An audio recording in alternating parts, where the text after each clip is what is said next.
আসসালামু আলাইকুম। আমি সুজন আছি আপনাদের সাথে। আশা রাখি আপনারা সবাই সুস্থ আছেন। আমি রাইট ফ্রম ভার্ব নিয়ে কথা বলতে চাই। তাহলে চলেন শুরু করা যাক। Teach is a noble profession. Nobel মানে মহৎ, প্রফেশন মানে পেশা। টিচ মানে শিক্ষা দেওয়া। এখানে হবে শিক্ষকতা একটা মহান পেশা। এখন ভার্ব মানে ভার্ব যদি সাবজেক্ট হিসেবে বসতে চায়, সেটা মানে সাবজেক্ট মাস্ট বি নাউন আর প্রোনাউন। তো এখানে যে টিচ আছে ভাই, এখানে টিচিং হবে। মনে করেন walk, walk is a good exercise. Walk is a good exercise. তো ভাই এই যে এখানে ওয়াক আছে, এটা অবশ্যই ওয়াকিং হবে। কেমন? এটা ওয়াকিং হবে। এটা কি হবে ভাইয়া? ওয়াকিং হবে। মনে করেন tell, tell a lie is a great sin. মিথ্যা বলা মহাপাপ। এখন এই যে টেল আছে ভাই, এখানে টেল হবে না, এখানে হবে হয় টু টেল অথবা টেলিং হবে। কেমন? হয় টেলিং হবে অথবা টু টেল হবে। টু টেল মিথ্যা বলা, মানে প্রথমে যেটা থাকবে সেটাকে অবশ্যই আমরা টু টেল অথবা টেলিং দেবো। কেমন? তো বেশিরভাগ ক্ষেত্রে আমরা আইএনজি দিব। তো এখানে হবে teaching is a noble profession. শিক্ষকতা হয় একটা মহৎ পেশা। তো প্রথমটা কি হবে ভাই? টিচিং হবে। এ নাম্বার হবে টিচিং হবে। কেমন? আচ্ছা, B number, a teacher teach his students. A teacher মানে একজন শিক্ষক, টিচ মানে শিক্ষা দেন, হিজ মানে তার, স্টুডেন্টস মানে শিক্ষার্থীদেরকে, ফ্রম মানে হইতে, দ্য কোর মানে গভীর, অফ হিজ হার্ট তার হৃদয়ের গভীর থেকে তিনি শিক্ষার্থীদেরকে, ছাত্রছাত্রীদেরকে শিক্ষা দেন। এখন ভাই এইটা বলতো অতীতের কোনো গল্প কাহিনী না, অতীতের কোনো গল্প কাহিনী না, ভবিষ্যতের কোনো প্রেক্ষাপট না, এটা হচ্ছে বর্তমান সময়ের একটা প্রেক্ষাপট। তো বর্তমান সময় হলে এটা অবশ্যই প্রেজেন্ট ফর্ম হবে ভার্বের, এটা ভার্ব অন হবে। এখন এখানে তো টিচ হবে, বাট যদি সাবজেক্ট থার্ড পারসন সিঙ্গুলার হয়, এই যে a teacher, he, she, Rahim, Karim, a teacher, a poor man, এর ক্ষেত্রে ভার্বের সাথে কি হবে বা এস বাই এস হবে, তাই তো? তাহলে আমরা জানি যে সিএস থাকলে লাস্টে ইএস যোগ হয়, তাহলে টিচেস হবে। এখানে লাস্টে কি যোগ হবে বা এখানে হবে আইএনজি যোগ হলো, আর এখানে টিচেস হবে। সাবজেক্ট যদি থার্ড পারসন সিঙ্গুলার হয় তবে ভার্বের সাথে কি হবে বা এস বাই এস হবে। তো পরবর্তী লাইনটা আমরা দেখি। হি টিচেস, তিনি শিক্ষা দেন। হি মানে তিনি, টিচেস মানে শিক্ষা দেন, হিজ মানে তার, স্টুডেন্টস মানে শিক্ষার্থীদেরকে, ছাত্রছাত্রীদেরকে, with a view to. With a view to মানে আছে লক্ষ্যে, উদ্দেশ্যে। তো আমরা জানি যে টুর পরে অলওয়েজ কি বসে বা ভার্বের বেস ফর্ম বসে বা ভার্ব অন বসে। কিন্তু কয়েকটা টু আছে ভাইয়া, with a view to, get use to, be use to, look forward to, devoted to, prefer to. এই বিশ্বাসঘাতক টু গুলার পরে অলওয়েজ ভার্বের সাথে আইএনজি হবে। কেমন? With a view to, get use to, be use to, look forward to, devoted to, prefer to. এইগুলার পরে অলওয়েজ ভার্বের সাথে আইএনজি হবে। তো ভাই এখানে উইথ আ ভিউ টু আছে, এখানে গিভ হবে নাকি গিভিং হবে? অবশ্যই ভাইয়া গিভিং হবে। কেমন? গিভিং হবে। আর গিভিং বানানে কিন্তু ই দিবেন না আপনারা। কেমন? Giving, giving. কেমন? ই দিবেন না, ই এবং আই পাশাপাশি এখানে বসবে না। তাহলে হি টিচেস হিজ স্টুডেন্টস, তিনি শিক্ষা দেন, হিজ স্টুডেন্টস তার শিক্ষার্থীদেরকে, তার ছাত্রছাত্রীদেরকে, উইথ আ ভিউ টু। এই যে উইথ আ ভিউ টু, টুর পরে বসে এক নাম্বার ভার্ব, বাট এখানে আইএনজি বসবে, কারণ এই যে এটা prepositional phrase. With a view to, get use to, look forward to, devoted to, prefer to, এইগুলার পরে কি বসে? ভার্বের সাথে আইএনজি থাকবে। তাহলে এখানে গিভিং হবে। হি টিচেস, তিনি শিক্ষা দেন, হিজ স্টুডেন্টস তার ছাত্রছাত্রীদেরকে, উইথ আ ভিউ টু মানে উদ্দেশ্য বা লক্ষ্যে, giving the light of education. এটা এডুকেশন বলি আমরা, এটা এডুকেশন হবে না, এটা এডুকেশন হবে। এডুকেশন, এডুকেশন হবে। এডুকেশন, এডুকেশন হবে। কেমন? তাহলে দ্য লাইট অফ এডুকেশন, শিক্ষার আলো দেওয়ার উদ্দেশ্যে তিনি শিক্ষার্থীদেরকে শিক্ষা দেন। এই পরে আসি ভাইয়া পরেরটা, বাই গেট। আমরা জানি ভাইয়া প্রিপজিশনের পরে যদি কোনো ভার্ব আসে, প্রিপজিশন বাই, অফ, ফর, প্রিপজিশনের পরে যদি কোনো ভার্ব আসে অবশ্যই ভার্বের সাথে কি হবে বা আইএনজি হবে। এটা আমরা সকলে জানি। প্রিপজিশনের পরে যদি কোনো ভার্ব থাকে অবশ্যই সেটা কি হবে? আইএনজি হবে।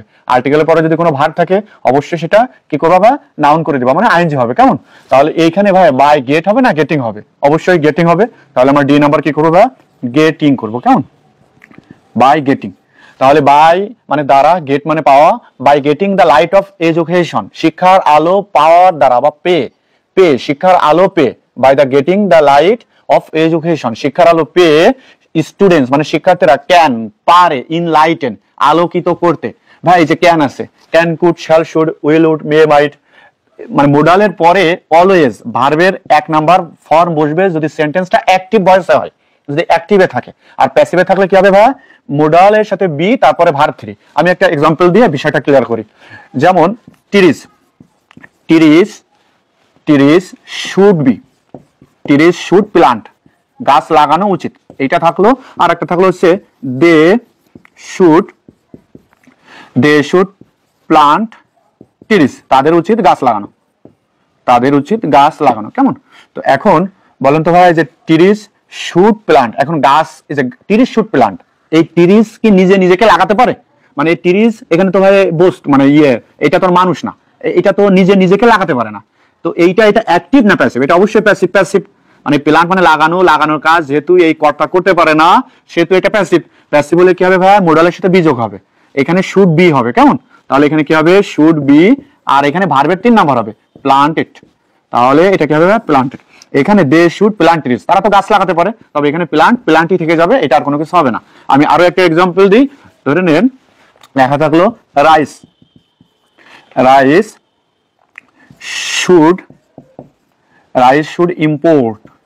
Should import from India. কেমন? তো রাইস মানে ভাই চাল, শুড উচিত, ইম্পোর্ট আমদানি করা, ফ্রম ইন্ডিয়া থেকে চাউল আমদানি করা উচিত। এখন ভাই এই চাউল কি আমদানির কাজ নিজে নিজে করতে পারবে? তো এটা ভাই অ্যাক্টিভ না প্যাসিভ? এটা অবশ্যই প্যাসিভ। যদি প্যাসিভ হয় তাহলে কি হবে ভাই? মোডালের সাথে can, could, shall, should, will, would, may, might, মোডালের সাথে ভাই কি যোগ হবে? বি যোগ হবে। তাহলে এখানে শুড বি হবে, আর এখানে ভার্বের 3 নাম্বার হবে। কেমন? তাহলে শুড বি ইম্পোর্টেড। হ্যাঁ, কেমন? শুড বি ইম্পোর্টেড হবে এটা। আর যদি এটা থাকতো যে উই শুড এক্সপোর্ট ধরেন গার্মেন্টস, বা উই শুড এক্সপোর্ট গার্মেন্টস, এখানে উই শুড এক্সপোর্টস আমি দিই, শার্ট দিব, গার্মেন্টস মানে পোশাক বোঝাচ্ছি, ক্লথ বোঝাচ্ছি। We should exports rice to India. কেমন? আমাদের উচিত, ধরে নেন এরকম, আমাদের উচিত ইন্ডিয়াতে চাউল পাঠানো।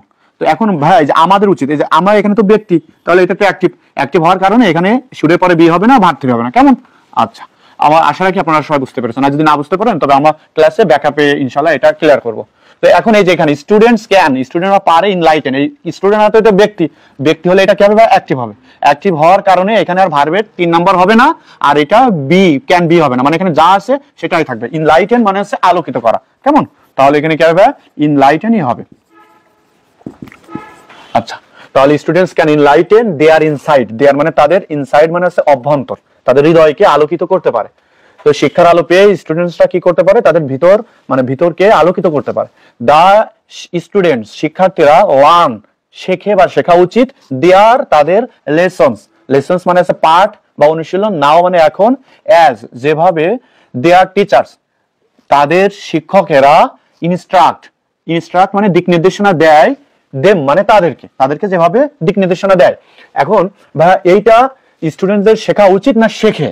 যদি বলি শেখে তাহলে লার্নই থাকবে, আর যদি বলি শেখা উচিত তবে আমরা কি দেবো? শুড দেবো। উচিত অর্থ আমরা কি ব্যবহার করি ভাই? শুড দেব। তো শুড লার্ন। আর আমরা জানি যে শুডের পরে ভার্বের 1 নাম্বার বসে যদি সেন্টেন্সটা অ্যাক্টিভ হয়, যেহেতু এটা অ্যাক্টিভ সেজন্য শুড লার্ন মানে শেখা উচিত। দ্য স্টুডেন্টস শিক্ষার্থীদেরকে, ছাত্রছাত্রীদেরকে শুড লার্ন শেখা উচিত, দেয়ার লেসন্স তাদের পাঠ, নাও এখন, অ্যাজ মানে যেভাবে, দেয়ার তাদের টিচার্স তাদের শিক্ষকেরা, ইনস্ট্রাক্ট মানে দিক নির্দেশনা দেয়। তো ইনস্ট্রাক্ট দিক নির্দেশনা দেয়, এটা যেহেতু প্রেজেন্ট টেন্স সেজন্য এটা প্রেজেন্ট ফর্ম হবে, মানে ভার্বের 1 নাম্বার বসবে। আর এখানে সাবজেক্ট যদি থার্ড পারসন সিঙ্গুলার হতো তবে ভার্বের সাথে আমরা এস বাই এস যোগ করতাম, যেহেতু এটা টিচার্স, এখানে অনেক শিক্ষকরা বোঝাচ্ছে, এখানে এস বাই এস হবে না, যেটা আছে ওইটাই বসে যাবে। কেমন? তাহলে যে নাম্বার কি হবে? ইনস্ট্রাক্টই বসে যাবে। এখন তারপরে ভাইয়া আমরা পরবর্তী বাক্যটা দেখি। পরবর্তী বাক্যটা হচ্ছে এখান থেকে, বাট কিন্তু দা স্টুডেন্ট শিক্ষার্থীরা বা ছাত্রছাত্রীরা নাওএডেজ বর্তমানে অ্যাক্ট আচরণ করে, ব্যবহার করে, এমন অভিনয় করে, অ্যাজ দো মানে যেন, দে তারা, নো জানে, এভরিথিং তারা সবকিছু জানে। তো ভাই এইটা কিন্তু খুবই একটা মজার ব্যাপার যে অ্যাজ দো অ্যাজ ইফ, এইটার পরে অ্যাজ দো অ্যাজ ইফ, এটার আগে যে রকম থাকবে এটার পরে মানে আমি এখানে লিখে দেখাই অ্যাজ ইফ অথবা অ্যাজ দো। এই অ্যাজ ইফ বা অ্যাজ দো এইটার আগে যদি ভাই প্রেজেন্ট থাকে, মানে এটার আগে যদি 1 নাম্বার ভার্ব থাকে ওই পাশে হবে ভার্ব টু। প্রথম ক্লাসটা যদি ভাই 1 নাম্বার ভার্ব মানে প্রেজেন্ট ফর্ম থাকে, পরেরটা হবে আছে পাস্ট ফর্ম। এটা যদি প্রেজেন্ট টেন্স হয় এটা পাস্ট হবে, আর এটা যদি পাস্ট টেন্স হয় বা ভার্ব টু হয় তো ওই পাশে আছে পাস্ট পারফেক্ট অথবা হ্যাড প্লাস ভার্বের 3 নাম্বার হবে। আমি আরেকটু সহজ করে বলি ভাইরা, সেটা হচ্ছে এই পাশে যদি 1 নাম্বার ভার্ব হয় তাহলে ওই পাশে হবে 2 নাম্বার ভার্ব, আর এই পাশে যদি 2 নাম্বার ভার্ব হয় ওই পাশে হ্যাড প্লাস 3 নাম্বার ভার্ব হবে। তাহলে অ্যাজ ইফ বা অ্যাজ দো এটা যদি মাঝখানে থাকে, তো ভাই দেখেন এই যে অ্যাক্ট আছে, এটা কয় নাম্বার ভার্ব? 1 number verb. তাহলে এই পাশে কয় নাম্বার ভার্ব হবে? 2 নাম্বার, মানে এই পাশে 1 নাম্বার থাকলে এই পাশে 2 নাম্বার হবে। তাহলে নো মানে জানা, নোর 2 নাম্বার হচ্ছে নিউ, কেমন? এখানে হবে নিউ। তাহলে বাট কিন্তু দা স্টুডেন্ট শিক্ষার্থীরা নাওডেজ বর্তমানে অ্যাক্ট আচরণ করে, ব্যবহার করে বা অভিনয় করে অ্যাজ দো মানে যে নো, এটা বাংলা কেমন আসে বা যে নো, যে নো দে তারা নিউ এভরিথিং, তারা যেন সবকিছু জানে, এরকম একটা ব্যবহার করে, এরকম একটা আচরণ করে, এরকম একটা অভিনয় করে যেন তারা সবকিছু জানে। দে তারা are not, they are not pay heed, pay heed, pay মানে প্রদান করা, হিট মানে আছে কর্ণপাত, কান দেওয়া, টু দেয়ার টিচার্স অ্যাডভাইস, তাদের শিক্ষকদের উপদেশে তারা কি করে না? কর্ণপাত করে না। ভাইয়া বি ভার্ব আমি যা রজার, এই বি ভার্বের ভাইয়া নিয়ম হচ্ছে মাত্র 2টি। বি ভার্ব আমি যা রজার, এটা নিয়ম হচ্ছে 2টা। অ্যাক্টিভ হলে ভার্বের পরে আইএনজি হবে, আর প্যাসিভ হলে বি ভার্ব প্লাস ভার্বের 3 নাম্বার হবে, কেমন? অ্যাক্টিভ হলে আচ্ছা আমি আমি আমি লিখে দেখাই। আমি লিখলাম হচ্ছে রাইস, রাইস ইজ কুক। আর একটা লিখলাম হচ্ছে উই, উই না, এখানে লিখলাম হচ্ছে শি ইজ কুক রাইস। তো দেখেন ভাই, রাইস ইজ কুক আর she is cook rice. Rice is cook ভাত রান্না হয়। এখন বলেন তো ভাই, যে ভাত রান্না হয়, এই যে এইটা, এইটা অ্যাক্টিভ না প্যাসিভ? মানে ভাত কি নিজে নিজেকে রান্না কাজ করতে পারে? এই যে রাইস ইজ কুক, এই কুকের কাজ, কুক মানে রান্না করা, এই কুক কি রাইস করতে পারে? পারে না, এটা তো ভাই ব্যক্তি না, তো এটা পারে না। যখন ভার্বের কাজ সাবজেক্ট বা কর্তা করতে পারবে না, সেটা হচ্ছে প্যাসিভ। তো প্যাসিভ হলে কি হবে ভাই? প্যাসিভ হলে বি ভার্ব প্লাস ভার্বের, এই যে be verb, be verb plus ভার্বের 3 নাম্বার হবে, এটা হচ্ছে প্যাসিভ হলে। আর অ্যাক্টিভ হলে কি হবে ভাই? Be verb, be verb plus ভার্বের সাথে কি হবে ভাই? আইএনজি হবে, কেমন? তো রাইস এখানে কি হবে? ইজ কুকড হবে, বি ভার্ব এখানে আছে, এবার এখানে হবে কি ভাই? কুকড হবে, rice is cooked, rice is cooked. আর এইটাই যে এটা অবশ্যই অ্যাক্টিভ, যে শি ইজ কুক রাইস, এটা তো অ্যাক্টিভ। তো এইখানে কি হবে ভাই? এখানে কুকিং হবে, কারণ এটা হচ্ছে অ্যাক্টিভ। অ্যাক্টিভ হলে ভাই বি ভার্বের পরে কি হবে? আইএনজি হবে, শি ইজ কুকিং হবে এখানে, কেমন? শি ইজ কুকিং রাইস, সে ভাত রান্না করে। তাহলে ভাই আমরা কি বুঝলাম? যে বি ভার্ব এটা অ্যাক্টিভ হলে ভার্বের সাথে আইএনজি হবে, আর প্যাসিভ হলে কি হবে? ভার্বের 3 নাম্বার হবে, কেমন? তো দে আর নট পে, তাহলে এখানে পে হবে না ভাই, এখানে কি হবে? পেইং হবে, কেমন?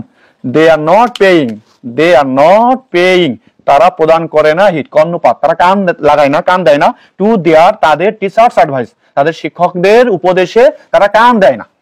বাট কিন্তু দ্য স্টুডেন্ট শিক্ষার্থীদেরকে মাস্ট বি অবশ্যই কেয়ারফুল সতর্ক হওয়া উচিত, ইন দেয়ার স্টাডিজ তাদের লেখাপড়াতে তাদের অবশ্যই সতর্ক থাকা উচিত, আন্তরিক হওয়া উচিত। লেস্ট, এটা ভাই একটা গ্রামাটিক্যাল একটা পয়েন্ট।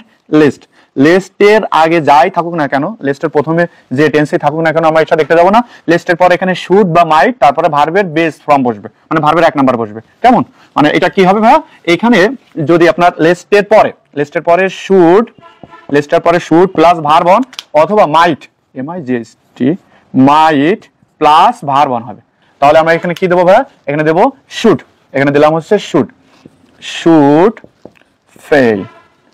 তাহলে এটা বাংলা কেমন আসে ভাইয়া? বাট কিন্তু দ্য স্টুডেন্ট শিক্ষা মানে ছাত্রছাত্রীরা মাস্ট বি অবশ্যই হওয়া উচিত কেয়ারফুল, আন্তরিক বা সতর্ক, ইন দেয়ার স্টাডিজ তাদের লেখাপড়ার প্রতি, লেস্ট নতুবা দে তারা, should fail to secure, secure মানে অর্জন করা, গুড মার্কস মানে ভালো ফলাফল, নতুবা তারা ভালো ফলাফল অর্জন করতে ব্যর্থ হবে, কেমন? আচ্ছা।